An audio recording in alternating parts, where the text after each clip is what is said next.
చెరసాలను బంధిస్తే చెదరదు తన ధైర్యం. వ్యూహంలో చిక్కిన అభిమన్యుడు కాదు, ధర్మయుద్ధాన్నే గెలిచిన అర్జునుడే ఇతడు. రామచంద్ర రెడ్డి గారి కలల పట్టమో ఈ రాకాసి దొంగల వేటాడగట్టమో.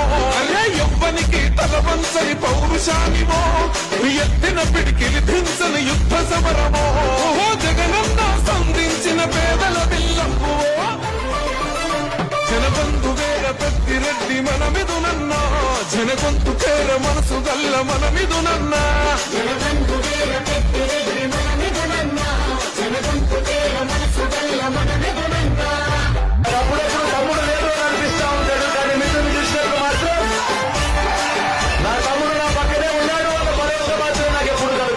మనం తప్పు చేయనంత వరకు మనం భయపడాల్సిన పనే లేదని చెప్పి మేము అందరూ కూడా డిసైడ్ అయ్యాం.